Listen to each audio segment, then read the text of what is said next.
Hello, my name is Noel DeBona. Welcome to the show, Win Today with Noel. Today we're going to be diving into the resume category of political office, running for a campaign, and what you need to be putting on that resume. This is something you should be actually working on continuously. If you're looking for a certain office or a certain position that you're going to be running for, is to build that resume up or have it in place ready to go. Obviously, the first category we're going into is education. Most of the time, you'll see that most people running for political office have a 4-year college degree. This is an important aspect of listen, you're going to have somebody that's going to represent you, especially if you're running for something like school committee, and most likely want to be educated as well. Doesn't necessarily mean that you need that for your education, but obviously some more people running for higher office seats have more to the education of 4-year colleges. They have a master's degree, they obviously have that graduate degree, as well as they might be in the law field, they might have a law degree and a doctorate, being at the top of the level of education-wise. I've seen a lot of hybrids, do a 2-year college, move to a 4-year college, or somebody that's elected will be working on attaining another degree. So it's never too late to try to go out and go back to school and get your degree or work for a higher educational status. But you also want to throw in there military. A lot of people after high school go straight into the military. That is also something you can put on your resume as being involved with the U.S. Armed Forces, which is just as equivalent. Or you can be involved with a trade. There's a lot of people go into the trades fields and they move into that area, putting that on their resume as well if they're working for certain positions on working elected-wise. Next category, boards and elected. What I mean by elected on there is, are you currently an elected official? You can put that on your resume as well. Have you served before coming back to being in political office? Maybe you've run for a campaign down the road, further down, that you may have been in, and then you actually lost an election and you want to come back. That is something you can put on there as well. Boards. Have you been appointed to any type of boards, whether it be the planning board or the board of health? Have you also been a chairman in that actual committee or board? Something that puts you in a status of being involved with something that's going on in your community as well, something that you've invested time into. So I see a lot of people coming out of different positions, running for public office, that have been a planning board chairman or a board of health chairman, or has been involved with some type of board, a park and recreation board. So I see them evolving out of those boards into public office and running for those seats because they've got a little taste of what's going on in your municipality. Next category is community and volunteer. Believe it or not, if you take away everything else, you take away education, boards, clubs, all these other things, the community base that you start from your grassroots is probably the top of the list. They want to see people, voters, they want to know, are you involved in the community? Do you volunteer for your community? What do you do? There's a lot of neighborhood associations that you probably live in that you can be part of. These neighborhood associations, you would probably try to take a seat on them, be the president, be a vice president, be a secretary or a treasurer. Be involved with these different type of community volunteer-based stuff that you're doing in the community. People want to know, are you really in it to help the community, help the people? Volunteering for any type of little league or soccer teams or softball teams. Have you been involved with helping the community with children? You involved in a reading club? There's so many different volunteer and community things throughout your town or city that you can be involved in.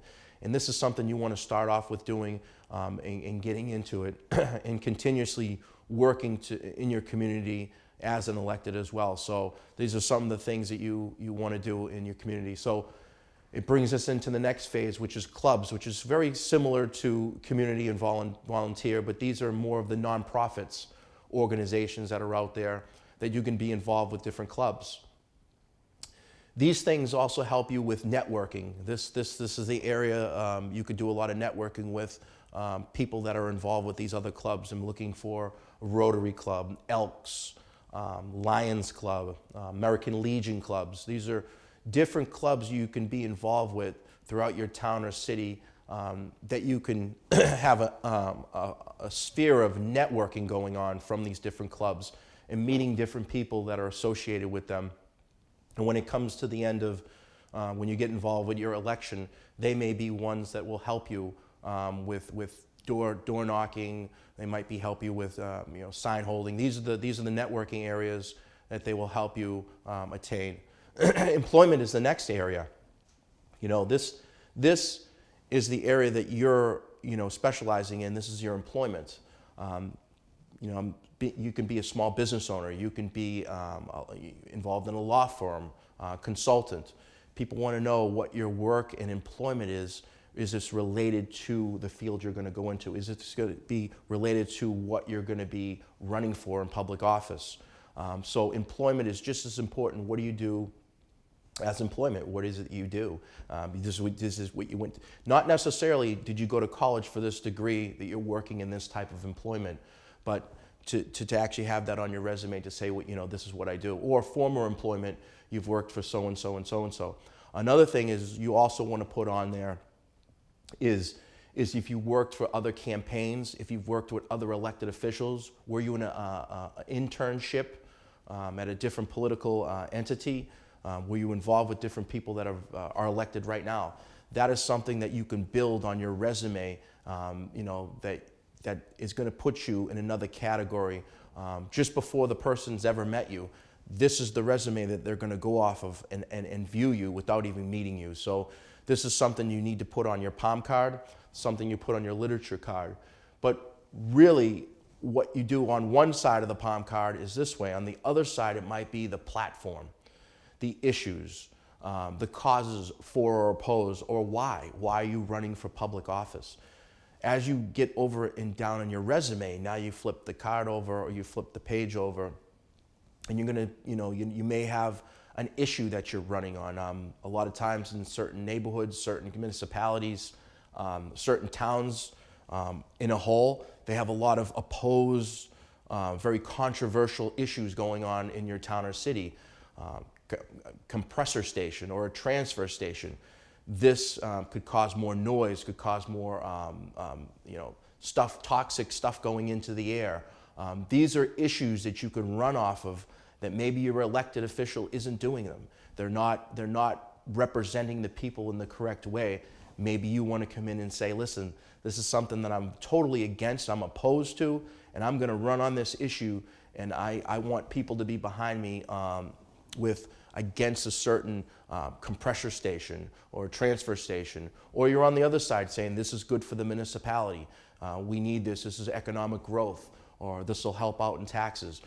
You have to figure out what areas you're going to be on in that. And I've seen a lot of people running for public office that say, you know what, I'm sick of that particular issue right there. You know what, I'm just going to throw my hat in the ring and I'm going to run for public office, and I'm totally against that.